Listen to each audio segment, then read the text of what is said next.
Olá, nós estamos no ar com o programa Presença Espírita. Hoje é quinta-feira, 28 de março. Nós estamos ao vivo aqui na TV Vila Velha com um programa que tem 1 hora de duração e tem o objetivo de levar até você a visão espírita a respeito da vida e de seus valores. É aquela pausa semanal que nós fazemos para provocar em vocês reflexões a respeito da própria existência na Terra.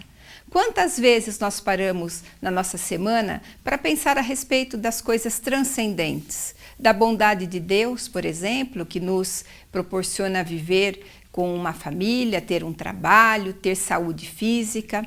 Quantas vezes nós pensamos nas bênçãos que nós temos de ter a nossa mesa repleta de alimento, de podermos nos vestir com roupas boas, de não passarmos frio, de termos um lar para voltar todas as noites quando encerramos o nosso trabalho? Quantas vezes nós paramos para pensar naqueles parentes, amigos, filhos que já partiram para o outro lado da vida, mas pensar de uma outra maneira, sobre uma outra perspectiva, que eles estão vivos, que eles continuam vivos do outro lado da existência, tendo por nós o mesmo carinho, a mesma saudade, o mesmo apreço? Quantas vezes nós paramos para pensar, durante a correria da semana, a respeito do trabalho que nós temos que desenvolver para o nosso próprio progresso? Não só o trabalho material, mas o trabalho que alavanca o nosso progresso espiritual, lapidando a nossa alma, melhorando o nosso jeito de ser. Eulécia, a gente não para fazer isso, a gente para? Não para, né? Deveríamos fazer isso, sabe? Um dos objetivos do nosso programa é isso, como você falou, e realmente nós temos que ter essa disciplina, colocar na nossa rotina, porque na verdade nós somos movidos à rotina. Aquilo está na nossa existência, você está acostumado a fazer e costuma fazer toda da mesma maneira. Só que isso não é salutar para a nossa mente, nem para o nosso espírito, a rotina. A rotina você necessita de fazer o que você faz diariamente, mas sempre com umas mudanças. Por quê? Você tem que dar trabalho para o teu cérebro. Se você faz as coisas rotineiramente, todos os dias, todas as horas, da mesma maneira, a tua mente fica embotada. Aquilo não acrescenta mais nada. Ela fica assim, embolorada. E ao momento que você vai querer mudar alguma coisa, vai querer um livro, se aprofundar, que você não está entendendo, se esforçando para entender o que o autor está dizendo, você dá a preguiça mental. E é essa preguiça mental que dificulta muito o nosso progresso, porque nós somos seres em constante progresso. O nosso objetivo do ser humano é a perfeição. Hoje nós estamos assim, mas um dia nós nos tornaremos anjos. Isso vai demorar muito. Depende, a caminhada é longa para alguns, para outros é mais curto, dependendo da importância que se dê à vida espiritual. Porque sabemos que é importante a nossa vida material aqui na Terra, nós temos que trabalhar, nós temos que comer, nós temos que nos vestir, nós temos as nossas necessidades fisiológicas e materiais. Mas também nós temos que lembrar principalmente que nós somos um ser espiritual. Esse é eterno, o nosso corpo perece, e o nosso ser é espiritual. E hoje já os fisiologistas, cientistas, já nos provaram aqueles postulados espíritas que nós já lemos muito nos livros da Joana de Ângeles, em que fala que a doença é decorrente da nossa maneira de pensar, da nossa maneira de agir. Então, se nós queremos ser seres saudáveis, se queremos ser seres que não tenhamos dores amanhã, não digo amanhã cronologicamente, mas amanhã futuramente, então nós temos que mudar a nossa maneira de pensar. Nós temos que ter esse momento de introspecção, temos que ter esse momento de meditação, que Joana de Ângeles já recomenda, e hoje existem diversas terapias alternativas aqui, nos dizendo da importância da meditação. Porque quando você está meditando, você se desliga do seu mundo lá fora. Na hora da meditação, você faz uma limpeza da sua mente. E nós, às vezes, guardamos muito lixo mental na nossa mente.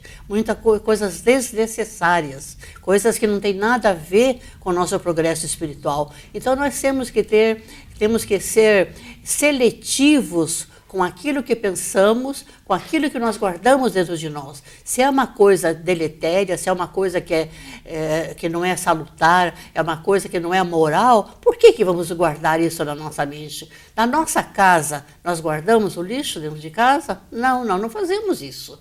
Nós limpamos a nossa casa e tiramos o lixo para fora para os encarregados da limpeza o levarem. E por que nós não fazemos esse mesmo cuidado com a nossa mente? Nós ficamos vendo programas, filmes que não nos trazem nada, que nos perturba a mente, nos perturba o espírito, nos perturba o nosso sono e ficamos assistindo aqueles filmes de violência.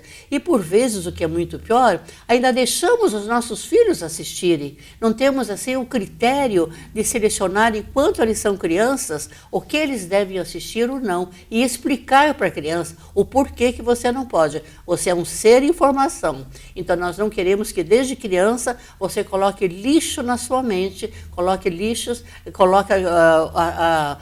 assuntos que não é inerente à sua idade, porque somos seres diversas etapas psicológicas. E é isso que os pais também precisam ficar atento quanto às crianças. Porque quando vemos essas violências que aconteceram por aí, de chegar no Brasil, que a gente pensava que estava tão longe essa violência nas escolas, chegar no Brasil, vamos analisar, eu não sou psicóloga, nosso programa não é psicológico, é um programa espírita, mas vamos analisar o comportamento desses meninos, porque teve um adulto no meio, desses meninos que ficaram isso. Vamos verificar a vida deles, são crianças, adolescentes que não tiveram carinho, não tiveram o amor de mãe, de pai, um atendimento como deveria ser, que hoje estamos deixando para o colégio, para outras pessoas fazerem, quando o compromisso são nossos, de pais e mães, de fazermos esses seres, de procurar educar esses seres para que eles sejam cidadãos úteis a si mesmo, a sua família e a sua sociedade. E esse assunto mesmo, né, Silvia, que o nosso convidado vai falar sobre cuidados com a consciência que temos de ter, né, de nós como seres pensantes, como seres em evolução, de cuidar do nosso espírito, de cuidar da nossa meditação, de fazer esse momento de meditação todos os dias, que não é técnicas do outro mundo, né, que existem diversas técnicas, cada um vai procurar a que mais lhe convém, o que mais lhe satisfaz e o que mais fica à vontade. Mas o importante é realmente termos este momento de introspecção, de pensar na nossa vida como você começou. Nós não agradecemos a Deus porque nós temos, não agradecemos a Deus, não importa a casa que temos, né? Importa que nós temos um local para onde voltar. Há tantos que não têm onde voltar, que ficam dormindo debaixo das pontes em locais aí em lugares públicos, né? E esse momento de reflexão, que o Espiritismo chama de autoconhecimento e de autoiluminação, é essa análise íntima da nossa própria personalidade. Muitas vezes nós não entendemos certos comportamentos nossos, nós não entendemos porque muitas vezes nós nos magoamos ou agimos de forma impensada. E essa reflexão de quem somos, na verdade, ela vai amadurecendo o nosso espírito. E começar pensando que somos filhos de Deus é uma etapa muito importante, porque a nossa autoestima ela se valoriza. Quantos de nós que pensamos que somos deserdados da sorte, quando na verdade isso não é a realidade. Todos nós somos filhos de Deus, temos o DNA divino e, portanto, não somos maus, não somos criminosos, não somos imperfeitos, mas estamos em fases diferentes, muitas vezes ignorantes de certas coisas em determinado momento e praticamos coisas que não são praticáveis diante da moral do Cristo, mas que com um amadurecimento moral e espiritual nós vamos escolhendo os melhores caminhos. Então, conhecer a si mesmo e dar o melhor de si nessa jornada evolutiva é o que se espera de um bom cristão, é o que se espera de um filho de Deus. Muitas vezes nós caminhamos pela nossa vida desesperados, desalentados, descrentes, sem fé, porque nos falta esse ingrediente espiritual que é tão importante, essa conexão com as coisas espirituais, a espiritualidade genuína que devemos ter, essa crença de que algo maior do que nós existe a nos amparar, está por detrás de nós a alavancar o nosso progresso, a nos impulsionar para a frente. Daí, tão importante para o espírito refletir a respeito das coisas da alma. Nós, muitas vezes, corremos atrás das coisas materiais desenfreadamente e esquecemos o mais importante, porque tudo ficará para trás no momento em que nós devolvermos o nosso corpo físico para a Mãe Natureza. Nada levaremos a não ser os bens que conquistamos para a nossa alma, aqueles tesouros que Jesus disse que as traças não corroem, aqueles valores que onde formos, em qualquer lugar do universo que estagiarmos, lá nós levaremos esses tesouros. Porque os outros tesouros, Eulécia, aqueles feitos de ouro, de cédulas, de papéis, eles passarão imediatamente para as mãos de outros quando nós fecharmos os olhos terrenos aqui na Terra. E nós não saberemos, não teremos mais controle do que será feito daquilo que a gente juntou. Portanto, vivermos com qualidade de vida, termos valores morais, buscarmos o nosso conforto material, tudo isso é salutar, dando o peso para cada coisa, o valor para cada coisa. E valorizarmos aquilo que realmente tem valor dos dois mundos. Porque as qualidades morais, elas têm valor aqui e têm valor no mundo dos espíritos. Tudo de material tem valor aqui. E às vezes nem é tão valoroso assim. Às vezes até a geração que vem, gelapida tudo, né? Exatamente. E às vezes aquilo que a gente acha que tem muito valor para nós nesse momento, nos leva à bancarrota espiritual. Então, pensarmos, refletirmos a respeito dessa experiência material que nós estamos vivendo, porque nós somos espíritos imortais vivendo uma experiência material que dura um curto espaço de tempo e depois nós retornamos para a pátria da alma, que é o mundo dos espíritos. Nós vamos fazer agora intervalo, nosso convidado já chegou. Hoje nós vamos falar dessas questões transcendentes da alma, vai ser um programa muito interessante. Nós vamos abrir daqui a pouquinho a nossa página no Facebook, você curta lá e nós já voltamos.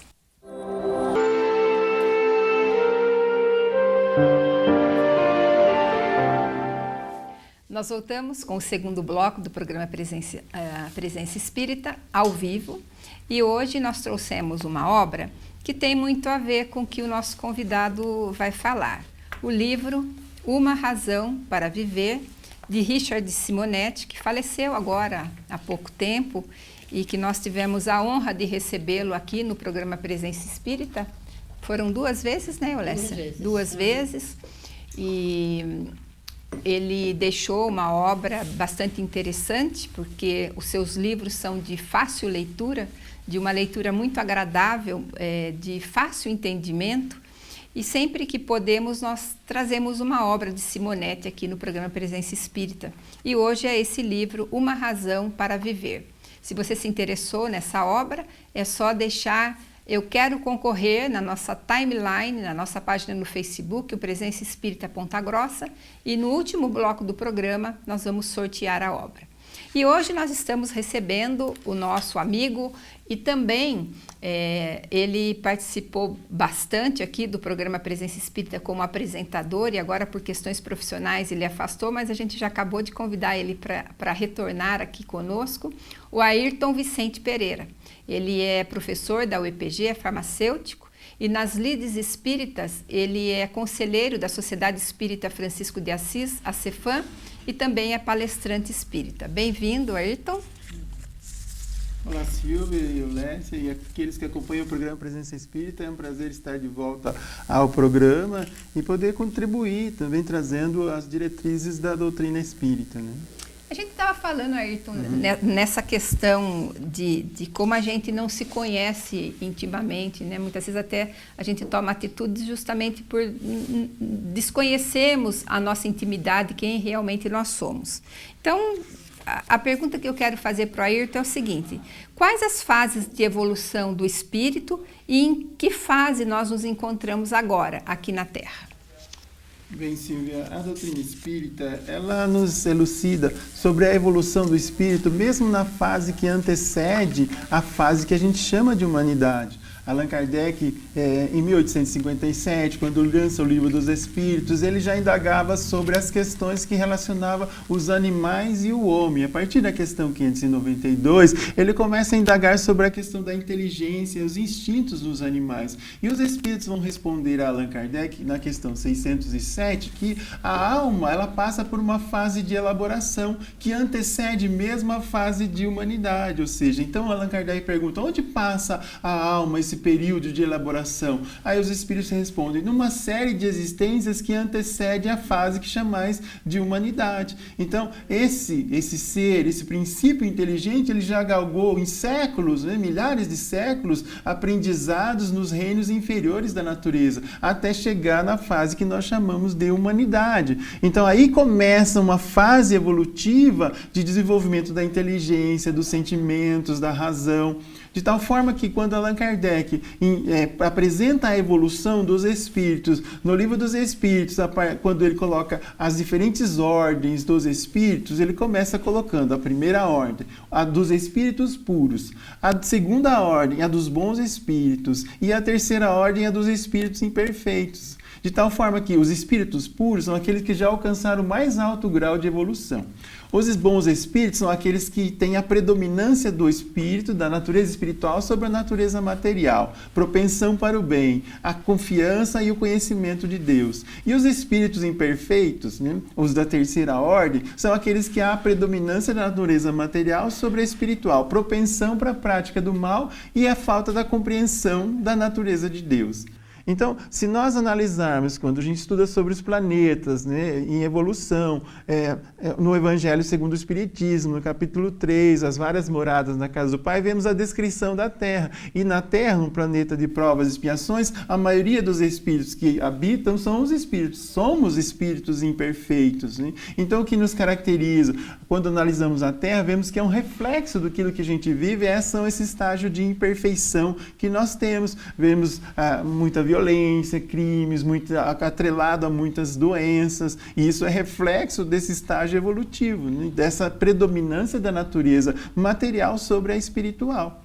E aí o que nós temos, como a Eulécia dizia, esse interesse pelas coisas transitórias, pelas coisas que são passageiras, gastando tempo com muitas coisas que são meramente ilusórias, né? Então, quando a gente lê, por exemplo, a obra Irmão Jacó, né, Voltei, né, Chico Xavier, o que ele vai dizer lá, o espírito, né, que é Frederico Figner? Quando ele na colônia espiritual, para onde foi conduzido, tem lá o templo, onde tem lá a escola da iluminação.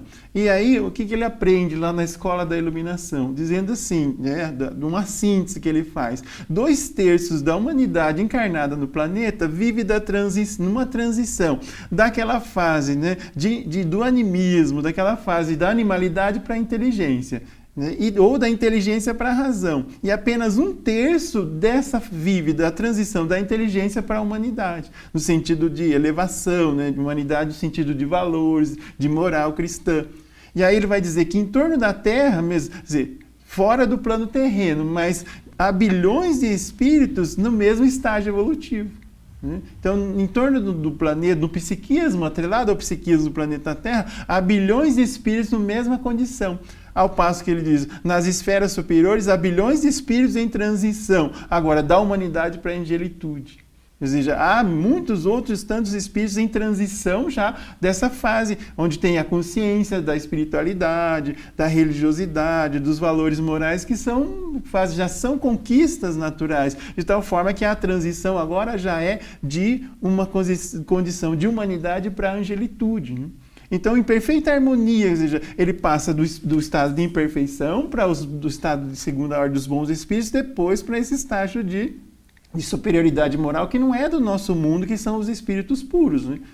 Como exemplo de Jesus, o espírito puro que esteve encarnado no nosso plano com uma missão de nos ensinar esses valores que até hoje nós temos grande dificuldade. E veja a harmonia, a beleza da obra de Allan Kardec. Quando a gente lê lá a Lei de Amor, né, no capítulo 11, vai dizer assim, logo no comecinho, o homem a princípio não tem senão instintos, mais avançado e corrompido tem sensações, instruído e purificado tem sentimentos. E o ponto delicado do sentimento é o amor. Veja a sequência, né? Dos instintos para as sensações, para os sentimentos, e os sentimentos cada vez mais enobrecidos. Então, assim, nós vamos galgando degraus evolutivos. Mas se a gente for ponderar sobre a condição do planeta, aquilo que a gente vê em termos de ecologia, em termos de desigualdade social e outras tantas coisas, né, que a gente vê, como a Eulécia mencionava, a gente vai vendo que o estado predominante ainda predominam, né, como o Espírito Irmão Jacó relata, 2/3 ainda estão nesse estágio de transição entre esse estado de animalidade e o estado de desenvolvimento da inteligência. É aquilo que o Espírito Emmanuel diz, a evolução se dá do átomo ao arcanjo. Antes do átomo, nada sabemos. Depois do arcanjo, nada sabemos. O Espiritismo tirou um véu, então, da questão evolutiva do homem, que é longa. E eu gostaria de saber isso do Ayrton. Quais os desafios da evolução? Bem, nós estamos sobre constantes desafios. Todo crescimento ele implica em desafios, né? No cotidiano, tudo que nós queremos aprender e melhorar constitui desafios. Mas para nós, espíritos, nessa fase de evolução, Joana de Ângeles vai dizer no livro Jesus e Atualidade que nós, nessa fase, né, de que nós vivemos, nós temos assim, que exercitar nesse processo de aprimoramento dos valores morais, que é o que nós temos grande carência, de tal forma que ela coloca em degraus bem semelhante àquilo que Allan Kardec expõe no Evangelho. Ela diz que no início nós temos assim, vivemos períodos de dores com alguns momentos de bem-estar. Já é uma fase. Muitos de nós vivemos o quê? Mais períodos de dores com breves períodos de bem-estar. Agora, numa fase subsequente, o que acontece? Nós temos períodos de tranquilidade, né, com breves momentos de sofrimento. Né? Veja, aí já começa a melhorar, já passamos para um segundo nível. Aí ela vai dizer, alcançar a plenitude sem aflição. Aí já é para aqueles espíritos numa outra condição que não outro planeta, é né? Outro planeta, é outra realidade. Mas é bom você trazer esse assunto, Ayrton, porque assim nós vemos o que nós temos que trabalhar para isso, né? Porque não vem nada de graça, né? Cada espírito que evoluiu, ele teve o seu mérito, ele conquistou aquilo que você falou, né? É o que nós temos para caminhar ainda, né, Silvia? Bastante, né? Então você vê que é um processo gradual, contínuo, e os desafios vão se sucedendo. Então, em cada fase temos um desafio. E aí nós vamos ponderar em que fase que eu me encontro. Eu vivo mais momentos de tranquilidade, com breves períodos de sofrimento, ao qual ninguém está livre, né? Porque todos nós temos, no mundo que nós vivemos, ninguém está livre do sofrimento. Mas, assim, em que estágio nós vivemos de consciência, de compreensão da natureza espiritual? Porque aí nós vamos, nesse estágio, nós vivemos muito mais atrelados às questões momentâneas, meramente transitórias, né? Busca do quê? Da satisfação, dos gozos, né? Ela diz, bom, a maioria vive no estado de consciência do sono. O que é a consciência do sono? É comer, dormir e a reprodução. Então, é esse estágio de consciência do sono que a maioria de nós vivemos. E aí, como a Eulécia dizia, né, essa compreensão da espiritualidade, da imortalidade da alma, coisa que às vezes fica como uma curiosidade. Eu sei que existe, mas na prática, no cotidiano, ainda vivemos muito mais sobre esse estado de busca das coisas que são momentâneas. Então, esse estágio de consciência do sono é o dominante. Na né? verdade, né, Ayrton, acho que a pessoa tem que ter assim, querer, né? Sim. Ela tem que querer para sair desse estado. Então, ela tendo conhecimento que nós podemos nos livrar do sofrimento, né?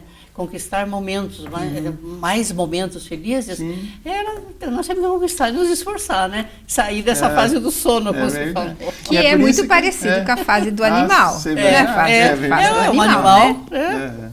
Por isso que ela vai dizer, primeiro a gente tem que começar a sintonizar com os padrões mais elevados, porque a gente começa a usufruir a paz e a gente começa a querer aquilo permanentemente e não mais a retroceder. Então, na medida que a gente começa a se elevar, a gente gosta daquele novo estado de bem-estar e a gente faz de tudo para não cair, não cair novamente. Né? Bom, nós vamos fazer um intervalo e nós voltamos daqui a pouquinho com mais uma questão. Quais são os gigantes da alma que Joana de Ângeles diz? Quais são e como afetam o nosso cotidiano. Nós esperamos que vocês continuem nos dando a sua audiência, muito importante para nós aqui do Presença Espírita. Esse programa vai estar logo mais na nossa página no Facebook. E agora a gente vai fazer um intervalo e já voltamos novamente com o programa Presença Espírita. Nós voltamos com o terceiro bloco do programa Presença Espírita e eu deixei em aberto a pergunta para o Ayrton, que Joana de Ângeles, autora espiritual, ela diz que existem 4 gigantes da alma. Quais são, Ayrton, e como afetam o nosso cotidiano?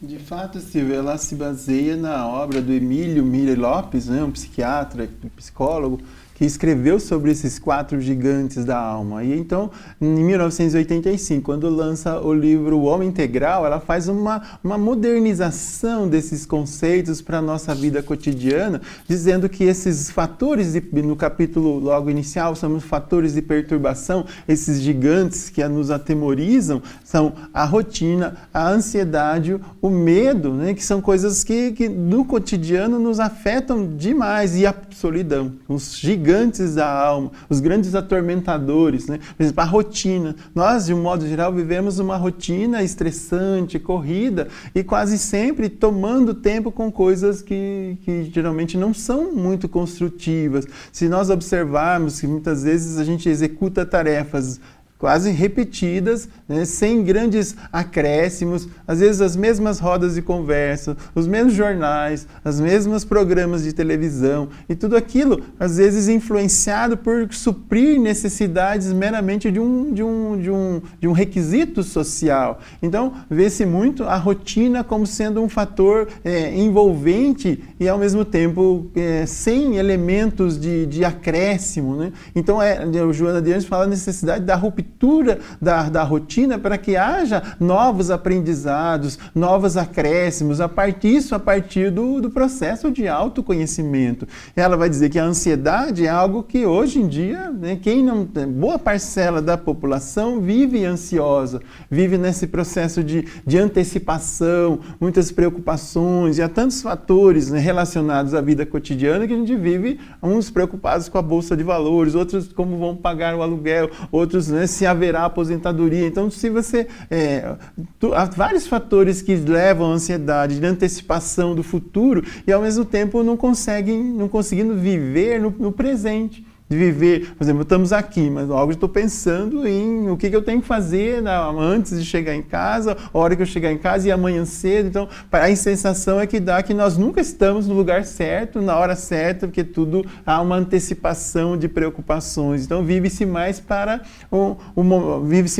com antecipação do futuro, gerando um grande estresse. E muitas vezes a ansiedade acaba culminando, ou é conjunta, ou acaba culminando com a depressão, né? E aí, então, o medo, veja, né? O Lécio já citou o fator de medo. Aí há vários fatores que atemorizam, né? A violência, aí se aumenta sistemas de segurança pessoal, patrimonial, uma série de medo do ser humano, medo do que pode acontecer, né, no futuro. Então, há uma série de elementos que causam temores. Um tem medo da morte, outro tem medo do envelhecimento, né? São vários tipos de medo, mas todos temos algum tipo que também é um outro grande vilão. E a solidão, né? Veja, vivemos numa cidade enorme, com milhões, alguns milhares de habitantes, mas ao mesmo tempo muitas pessoas vivem solitárias, né, fechadas, quer por algumas dificuldades de relacionamento que tiveram, voluntariamente se fecham, outros, né, por questão de sentirem-se marginalizados da sociedade. Então, há vários fatores que levam à solidão. E Joana vai dizer justamente que é solitário quem não é solidário. Então, a falta da solidariedade gera a solidão.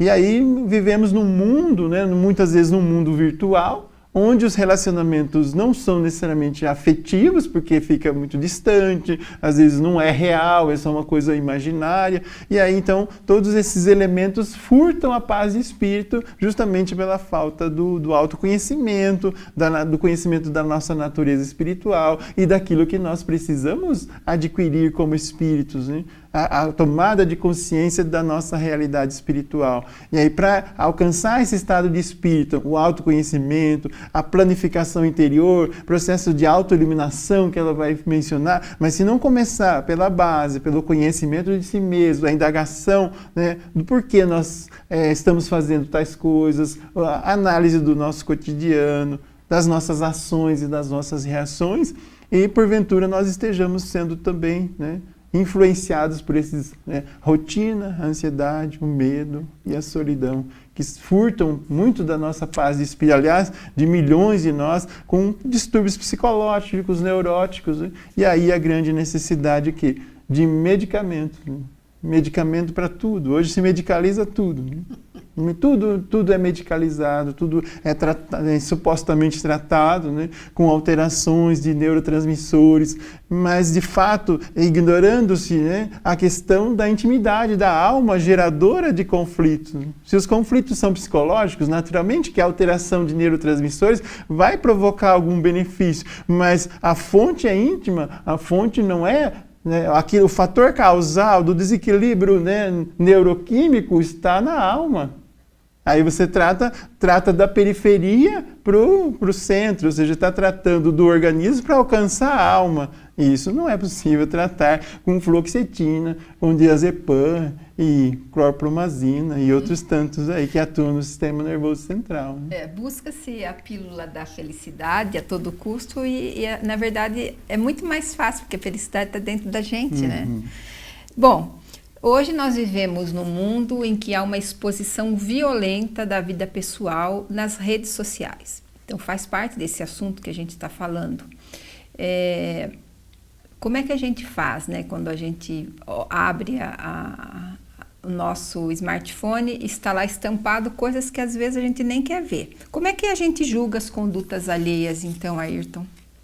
Bem, hoje a gente vê que há muitas pessoas que gostam dessa exposição à busca, né, menos que seja alguns momentos de fama, de alguma coisa. E há aqueles que, às vezes, para também chamar a atenção, acabam criticando, às vezes só pelo prazer de criticar, só pelo prazer de gerar chamar algum tipo de atenção. Então você vê que, por exemplo, nas redes sociais, chamam mais atenção aqueles que criticam, né, os que disseminam o ódio, do que aqueles que elogiam, que intensificam o lado bom. E muitas pessoas, então, acabam, né, sendo levadas por essa situação de não conseguir contornar e não aceitar bem essas críticas. Aí acaba, então, vendo uma série de dificuldades que a gente tem na convivência, né? E aí o julgamento das falhas alheias, às vezes o julgamento é só para mostrar a falha do outro, sem aquilo que os espíritos nos recomendam, a busca. Então, se vai observar a falha alheia, que seja por aprendizado, seja alguma coisa construtiva, e não apenas pelo prazer de evidenciar aquela falta alheia. Então,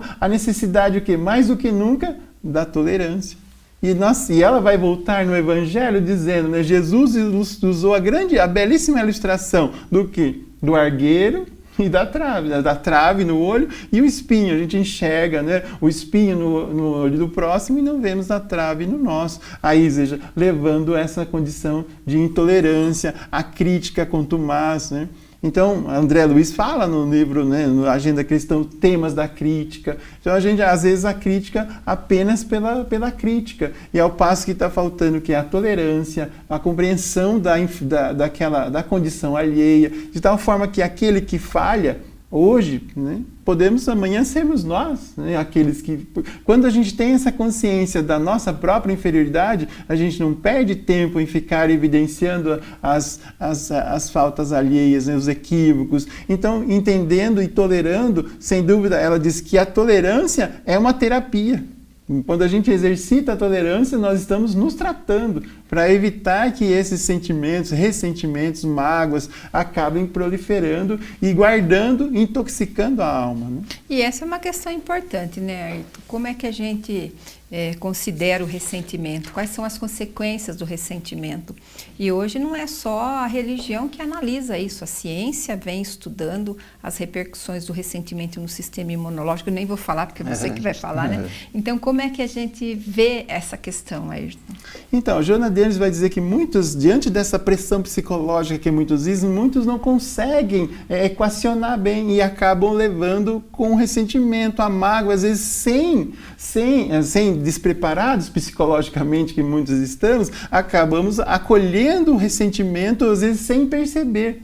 E aí essa mágoa vai sendo cultivada e naturalmente ela vai desembocar em drenagem. Ou seja, a alma usa o processo de drenagem a partir do perispírito, vai drenar no corpo físico. Então, de alguma forma, ela vai dizer que esses ressentimentos vão trazer, por exemplo, disritmia, alteração da pressão arterial, problemas cardíacos, né? Lógico, quando é continuado, não é uma mágoa aqui, outra mágoa ali, uma raivinha aqui, outra ali, mas a gente pode perceber que a gente pode perceber que mesmo uma ocorrência que se passou lá, digamos, há 5 anos atrás e que te causou raiva, se você lembrar dela, o coração acelera.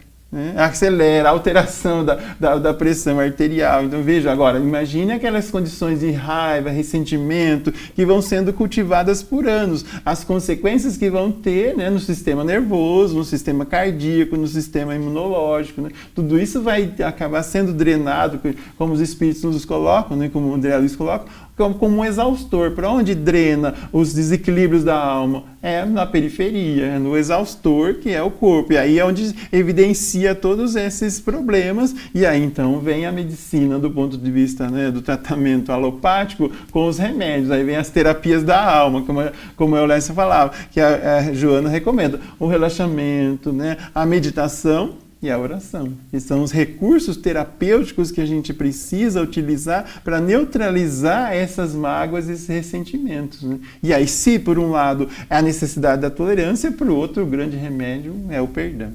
Bom, nós vamos continuar falando, que o nosso tempo está se esgotando agora nesse penúltimo bloco. A gente vai para o último intervalo já. Você até pode fazer pergunta na timeline, ele não só concorrer ao livro, que a gente já passa para o Ayrton nesse último bloco, ele ainda tem bastante coisa para falar. Então, nós vamos para o último intervalo e já voltamos. Nós voltamos com o último bloco do nosso programa Presença Espírita. Hoje é quinta-feira, nós estamos ao vivo aqui na TV Vila Velha. E se você perdeu a primeira parte, os 3 blocos anteriores, a partir de amanhã à tarde, esse programa ele já vai ficar no canal do YouTube da TV Vila Velha. E depois ele entra aqui no programa Presença Espírita Ponta Grossa, nossa página no Facebook, você poderá assistir, porque o assunto é para refletir, né? Não é um assunto de um programa só, Ayrton. Bom, seguindo as questões aqui, qual conduta é comum diante das dificuldades evolutivas e de convivência?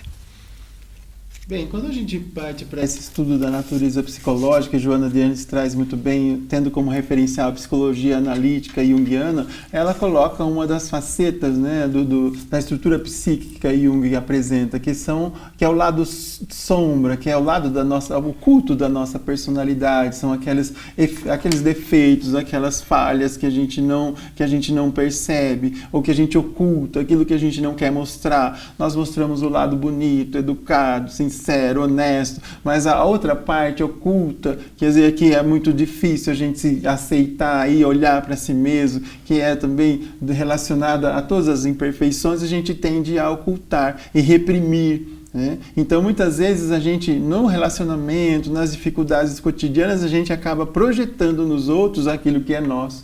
Então, ela diz que é automático, é um automatismo a gente projetar nos outros e colocar a culpa nos outros daquilo que é nosso. Das nossas responsabilidades, a gente acaba fugindo.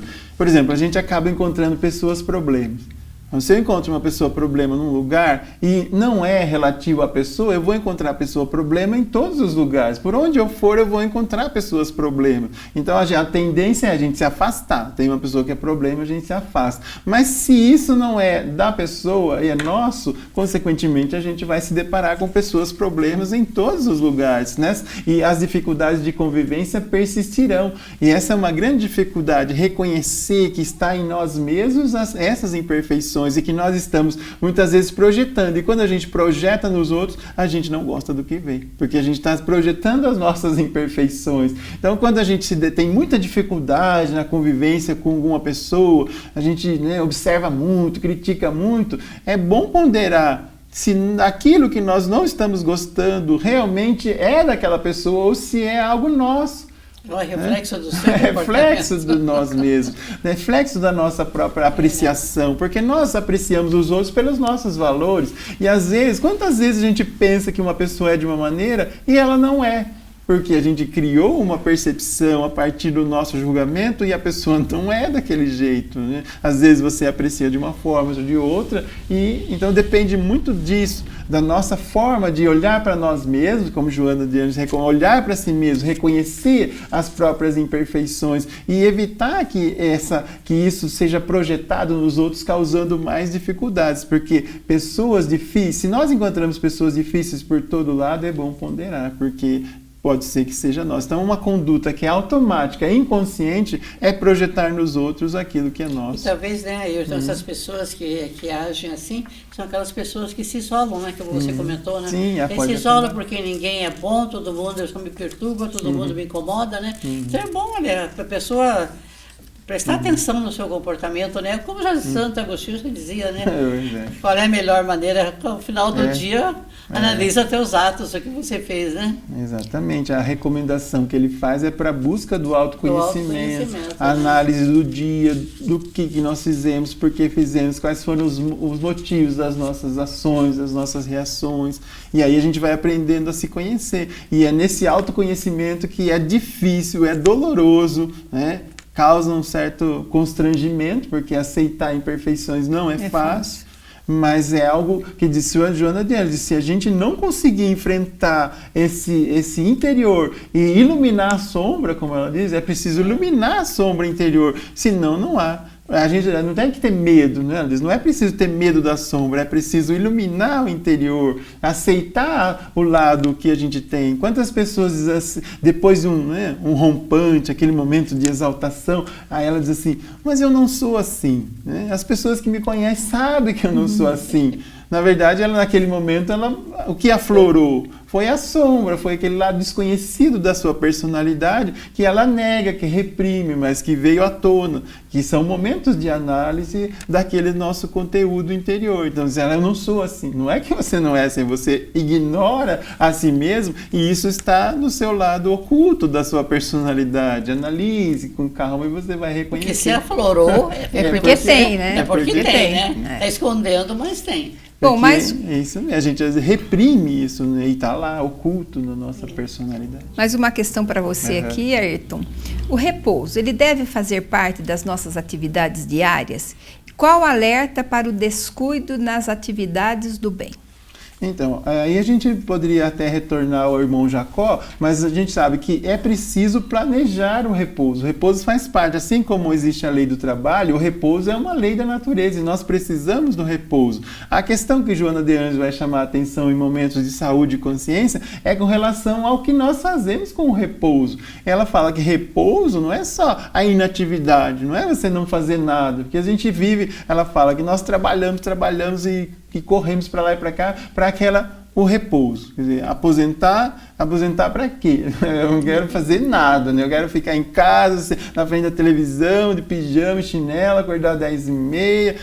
Então, se é para esse repouso, isso não é salutar, né? Não é salutar. Então, o repouso não é inatividade, o repouso é o quê? É o refazimento, né? Às vezes fazer uma viagem. A viagem às vezes é mais estressante, né? É cansativa e tudo mais, mas eu tenho que postar umas fotos bonitas de como foi maravilhoso aquela viagem que eu fiz, né? Então a gente mostra o lado bonito, o lado de carregar as malas, o lado das crianças que dão trabalho, que choram, a gente não mostra. Mostra aquelas fotos, né? Na beira do mar, umas paisagens bonitas. Então, aquilo foi um repouso, né? Foi um refazimento ou foi só um momento, às vezes, até mais estressante e cansativo? Então, ela fala justamente isso. É preciso, por exemplo, momentos de repouso, momentos de oração, momentos de meditação, são momentos de repouso.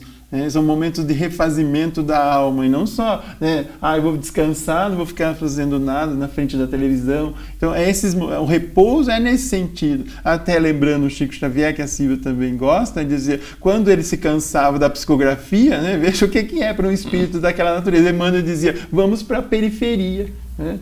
Mas aí ele ia em contato, com o povo, levava alimentos, doava, dinheiro, coisas assim. Isso que se chama descansar carregando pedra, né?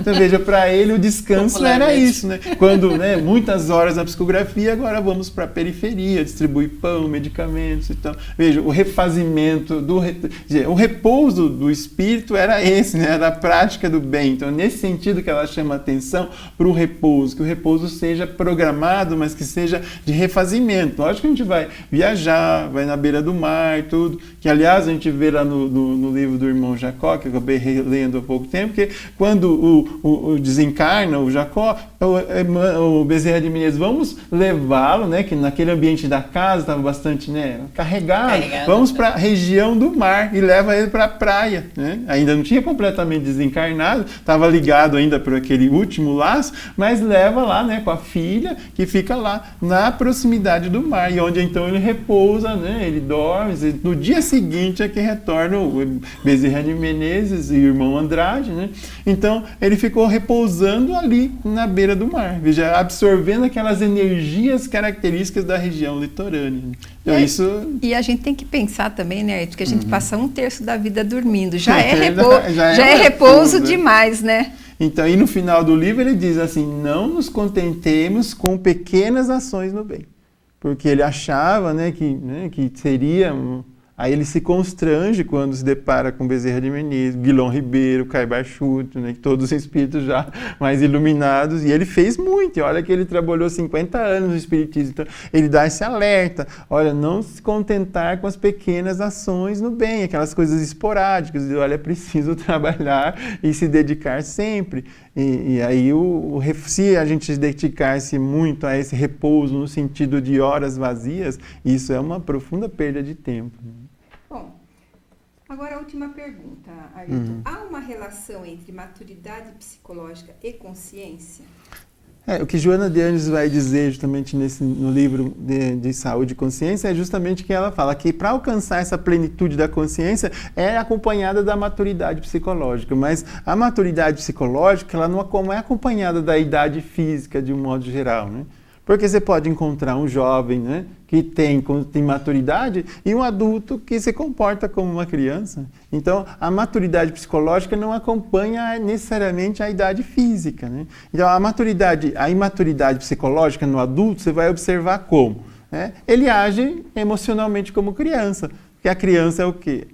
Na fase de desenvolvimento, que é natural, é o egocentrismo, Ela não divide as coisas, ela quer tudo para ela, e assim, ela faz birra, ela faz um processo emocional, de uma chantagem, e aí quando o adulto não atinge a maturidade psicológica, ele vai agir dessa forma, é o adulto agindo como uma criança, imaturo psicologicamente, que acaba sendo dessa forma, fazendo a chantagem, exigindo as coisas sem oferecer nada em troca. E o amor é um amor meramente egoísta, sem que ele queira retribuir, queira contribuir com alguma coisa. Essa é a postura psicológica do indivíduo imaturo, Agora, quando se atinge a maturidade psicológica, aí a gente já começa a entender que o amor é um processo de doação, de troca, de contribuição para a sociedade, não mera exigência de que tudo que a gente quer, as pessoas devem nos oferecer, todos devem nos atender. Então, o processo da maturidade psicológica é um processo gradual. que a gente vai atingindo com o passar do tempo, com o estudo, né, o autoconhecimento, a meditação, que a gente vai atingindo esse estágio. E esse estágio só é alcançado quando a gente compreende que o amor é uma lei da natureza e aí você não vive só para o presente, você vive também para o futuro. A gente vive pensando, né, nas nossas aquisições e como elas vão ser úteis no nosso progresso espiritual. Então, a imaturidade é muito frequente, a gente ter pessoas, mesmo adultas ou idosas, agindo de uma forma imatura.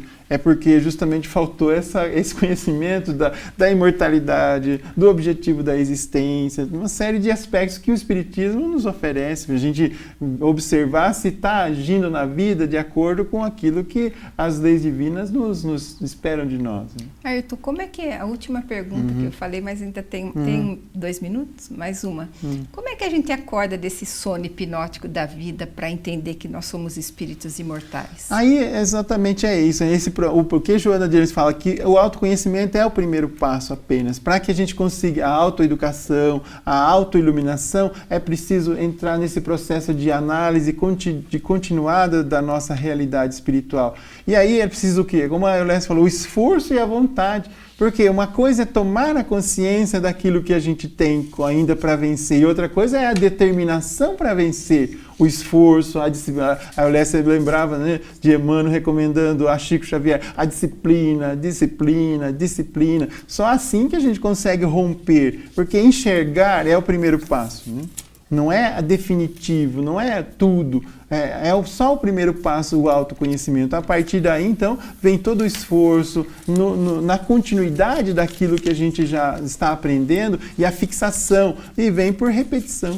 E o mais difícil realmente, você falou em repetição, o mais difícil realmente é o primeiro passo, né? É você querer. Tipo, você começa falando, eu tenho que mudar, já sei que não posso continuar do jeito que estou, aí depois vai embora. Não sei do porquê, quando a gente está se propusando ao bem, nós temos muita ajuda lá do alto. É verdade. Vamos lá, então, sorteio do livro Uma Razão para Viver, de Richard Simonetti.